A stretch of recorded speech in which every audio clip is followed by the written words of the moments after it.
Okay, guys, you gotta talk. All right, let's talk about win streaking. Let's say I go and win streak on Nurse, and I try to get a 50 win streak on Nurse. In those games, there are a total of 200 survivors I play against. And realistically, I'm trying to kill every single person as hard as I can for 50 games in a row. That's about 200 survivors that I'm going to be win streaking against. And I bring up the question, is win streaking toxic for Dead by Daylight? This whole nature of win streaking is to win and make sure that no one survives. But the true nature of this process is basically to tunnel and camp and kill and brutally murder as many people as I possibly can in a row to win over and over and over and over again. And let's say, for instance, I'm an influencer. I'm a content creator for Dead by Daylight. Let's say I inspire 100 people to win streak when they play killer. My influence on a 50 win streak alone is about 200 survivors. If I influence 100 people to win streak with me, that number of survivors that gets influenced grows up to 20,000 survivors. 20,000 survivors that are playing against a killer that is tunneling and camping and always trying to make sure that the survivors never survive. 20,000 players have a player base, and that's only 100 people. Many well-known. There's not to put that in perspective. At low times on Steam charts, there's like 35,000 players, and on like a good day at like the height of play, there's like 60,000. Content creators just to put that in perspective. At least Steam numbers only. Even a lot of people in the competitive community have been going for win streaks, and I don't think they mean any harm when it comes to win streaking. Yeah. I think it's a great means for these content creators to drive views. People want to see a really good killer do really well, and it's a good means to make content where people can see you go all out, especially working towards a progressing goal over time. But I have to ask, is the formula for the process of win streaking in general? Don't forget console. I have to forget console because there's no way to know their numbers. We're influencing people in such a way it's not conveniently to work towards a progressive goal where people are constantly getting tunneled. There's no total like DBD player count for a personalized streak. I think we can all agree that tunneling and camping is an issue. It's gotten to the point where behaviors added base kit borrowed time. It's gotten so far that on August 23rd, 2022, behaviors even increased the base kit borrowed time to 10 seconds and increasing the base movement speed from getting off a hook by 10%. I don't think it'd be fair to just point a finger at win streaking in general, but I think it's important to pay attention to the fact that Dead by Daylight used to have competitive level matchmaking where behavior even if you're right and he's like it's 6-digit numbers. For me it's like at 100,000 something. That's a fifth of the player base being affected by his numbers that he's presenting, so that's still relevant. Indefinitely. This was an 8-month period where killer was stressful. It was almost impossible to play and get win streaks off. Killer was too hard. Now that skill-based matchmaking is way more easier for killer, win streaking is viable. Tunneling and camping are way more viable as strategies in general, and I sometimes worry about the influence that this win streaking content has on the overall Dead by Daylight community. I sometimes wonder if the message that some people get from this type of content is that if I want to win my games, I should tunnel and camp. This is how we went undefeated for X amount of games. I should just do this. And I often wonder, is win streaking incentivizing people to tunnel and camp more? I think the main thing that I always like think about when we come to like situations like this is like, isn't it up to behavior to control these things, right? It's like on the playground as kids, like we'd want to just play Foursquare and like, you know, bounce, you gotta bounce it once and the other person's got to catch it. And they start adding house rules because one kid's like losing, he starts whining, he's like, okay, well now you have to bounce it twice so I can have an easier time, or whatever. It could be whatever, or no bouncing. I'd rather you just like chuck this thing, right? Like you can't get, like, if you're right, Uzi, and there is like, not that I'm saying you're incorrect, but like if you're right and the estimate is like in the 100,000 something number of like players in the game, how are you going to get 100,000 people to play a certain way to make the game more enjoyable? That's not possible. It's not. The only thing that could fix something like that had to come from behavior in general. All this is telling me is what I already believe, which is that the game is built from the ground up on a very terrible foundation, and there's nothing behavior can do about it. Yeah, it's like these are like core parts of the game that are just being like exploited. I wouldn't say exploited, but extorted. They're trying to like juice it. They're trying to get the max value out of it, out of these mechanics that exist in the game already, and that's a problem with the game and not with the player base. And you can't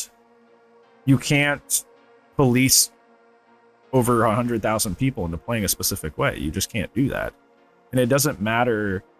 It doesn't matter if you make a video encouraging people not to win streak. You're not going to reach all 100,000 players, and not all 100,000 players are going to agree with you. It's not possible to get, like, I can't even get people to agree on perk strength in like a 20 viewer chat room. Like, you know what I'm saying? I can't get 20 of people to agree on perk strength or like a perk decision in a 20 viewer chat room. How are you going to get 100,000 plus people to like agree on the same thing? Like, how are you going to feasibly do that? It's impossible. It's a party game. It's not meant to be competitively balanced. There's so many aspects to it that I feel that like it's okay to have like there are tons of party aspects in the game that at the end of the day, it is a party game. There's some stuff that goes like way outside of the bounds of like party, and then it's just like outright like taking away the fun. And those things should be addressed. But at its core, it is just kind of like a RNG game. At the like we had I mean, even like we've been complaining tonight because we've been getting nothing but really awful matches. In a sense, my RNG is bad because I'm only being matched up with people who are bringing gen perks most of the time. 90% of my matches, I've had at least 2 prove thyself and 1 hyper focus. That's 3 gen perks on a 4-man team for tons and tons of my matches tonight. That's just bad RNG. You saw the matches where they didn't bring gen perks. I won like 3 out of 4 of those, right? Or at least tied, because the pyramid had 1, right? But they brought gen perks, I think. At least 1. Anyways. Point being, like, I, in a sense, got bad RNG, because they happen to be bringing strong perks most of today. And that's just how it is, you know? Like, there's a lot that you can't account for. And to try to, like, police 100,000 people into acting a certain way or doing a certain thing is just never going to work. Yeah. I won X amount of matches on my favorite killer. Let me see how he played. He did a lot of tunneling and camping. Okay, I guess that's what I need to start doing too. And I worry about the impact this has on the survivor community. Is it causing people to rage quit the game? Because a lot of killers are just mercilessly destroying people left and right. I do admit from a content creation standpoint that this is good content that is insane to watch. But really, what is the impact? Not really. Not really. I disagree with that. It's not fun to watch somebody DC. It's not fun to watch people quit because you're being so oppressive. It's not fun to watch. It's not entertaining to me. If somebody DCs, like, that's not entertaining to me. Think he's talking about win streaks? Okay, maybe I misunderstood because he said it right after he mentioned people DCing and he said it was fun to watch. Like, you said those sentences back to back. But if he is talking about that in general, that is different. So yeah, I get annoyed with somebody DCs. Even if I'm watching a match of somebody playing and somebody DCs early, I'm just like, oh, okay, this match is a foregone conclusion. I don't want to watch that. People to win streak with me, that influences 20,000 people. Imagine the amount of people starting to do win streaks over time. Yes, it gives people something to do, but does increasing the amount of people that tunnel and camp in their games, is that a good thing? When it comes to win streaking is a good way to show if something is broken in a game. There used to be a group of survivors called the Deep Hip Squad. Yeah. And what they would do, they'd play 100 games of Survivor. There would be 4 survivors playing a 4-man Swift and constantly trying to deep hip killers. They got around a total of 95 plus killers to deep hip out of 100. And behavior reworked the pip system to the emblem system that we have today. It seems like win streaking has been a good acid test to tell whether something is broken or not.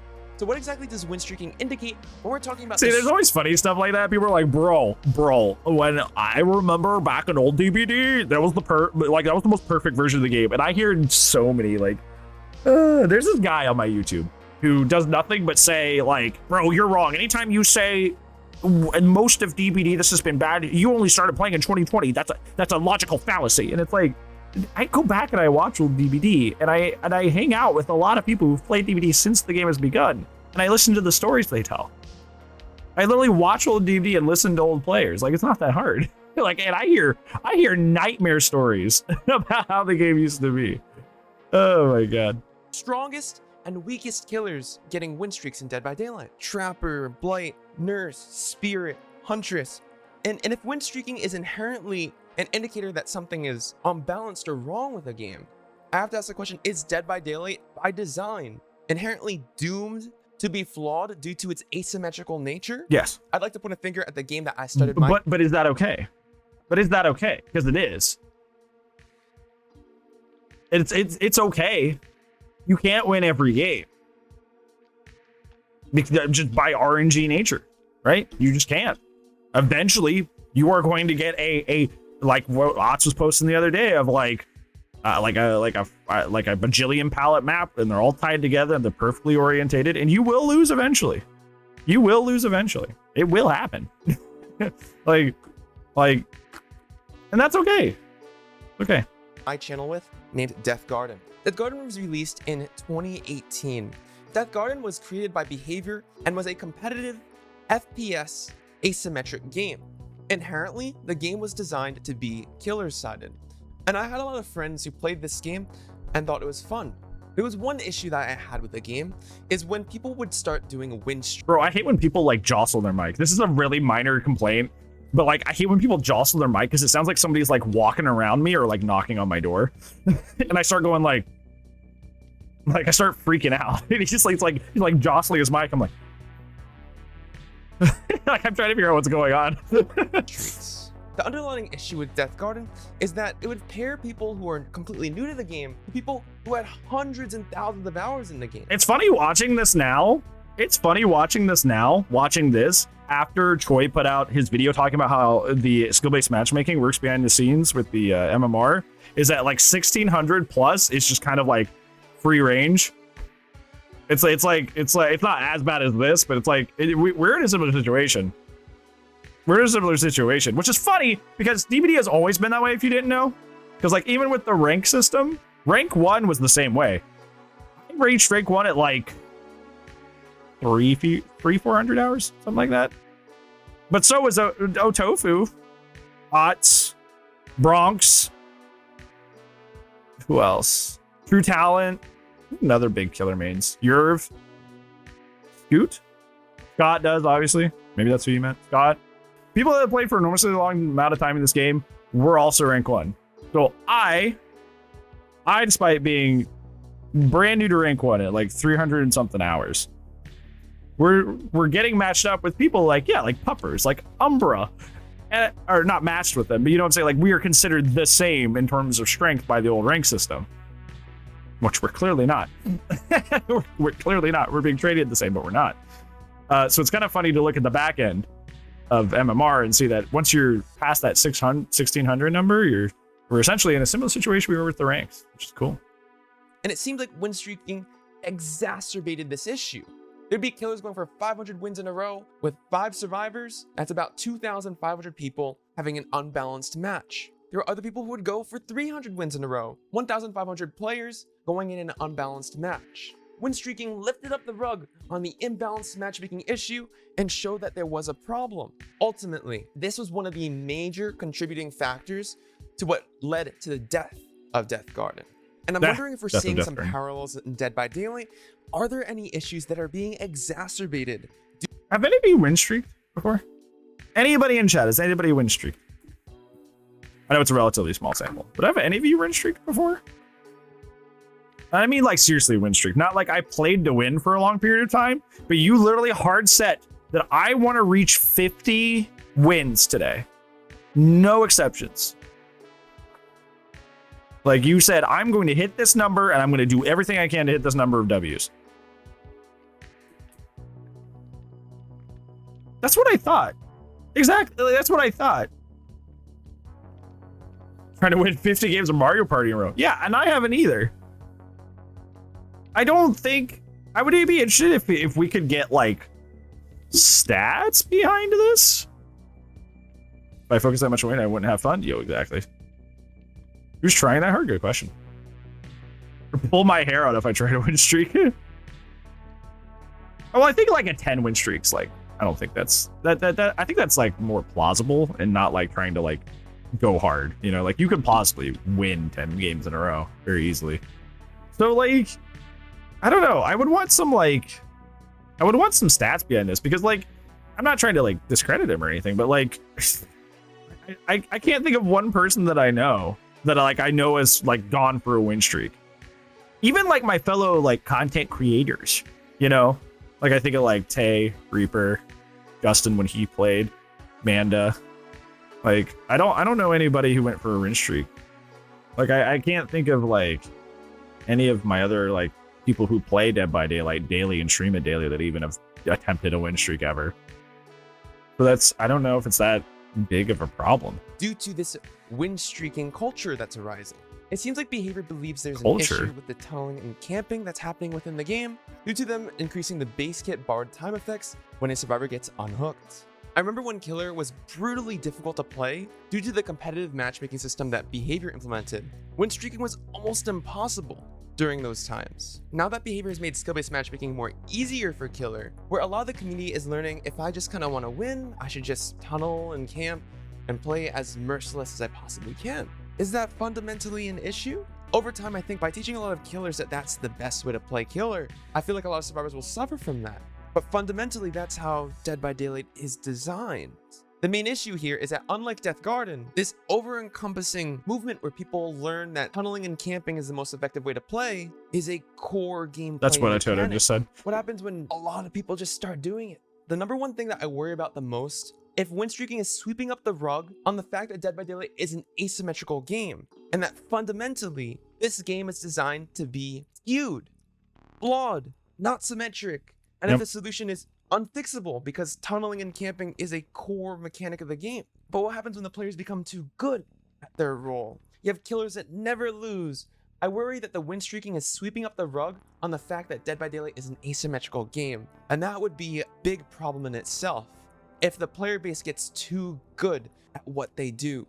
Is win streaking the problem itself, or is win streaking pulling up the rug on a bigger underlying issue that the developers can work on and fix in and of itself? So let me know what you guys think in the comments down below. I don't think I get what he's going for. Like the idea is like, I get what he's going for is like the idea is like, well, like win streaking, like I agree more so with like the back end of this conversation, because he spent most of the video talking about like win streaking inherently being problematic, which I don't think it is. And because I don't either, I don't see enough people doing it, and like B, I don't think it's influencing that crazy amount of people to also, you know, do their own win streaks.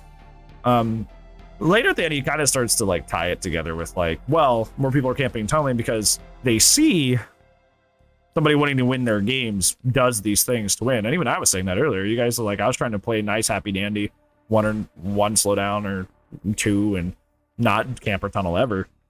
I was getting blasted because, you know, if you don't camp and tunnel and you're going against 3 prove thyselfs and 1 stakeout hyper focus, like you're not going to win. you're not going to win. It's not going to happen. But then, you know, I started to, and even when I started getting ties instead of losses, people started getting very angry, you know. Deduce a complicated reason for it. I think that holds a lot of water.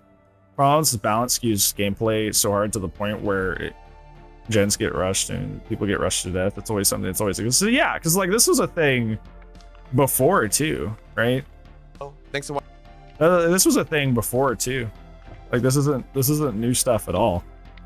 That that sometimes survivors slam gens out at an obnoxious speed, and sometimes killers tunnel and camp so they can go fast, right? So, you know, I think that's always been a thing. Yeah, this just sounds like it's like DBD in a nutshell. And like they have done some things, right? They have done some things like the base kit BT. They increased the base kit BT. They but like it's just like it's almost like you're fighting something that will never truly go away. You know, you're fighting something that will never die.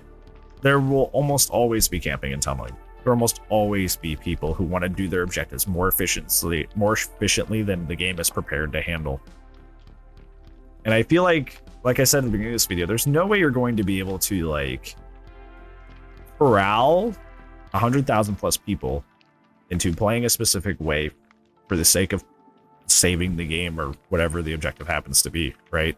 There's no way to corral people. There's no way to make people feel or play a certain way at all.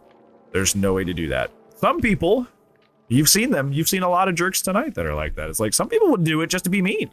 Some people you would tell, like, you could tell them tomorrow that, like, you need to stop playing in this specific play style or else the game will die tomorrow. And they would do it out of spite and out of just pure toxicity. They would do it just cuz. They would do it just cuz. You will not be able to amass any sort of, like, wide range change by appealing to anybody's emotions, by appeasing to logic or appealing to logic. You're not going to be able to do any of that.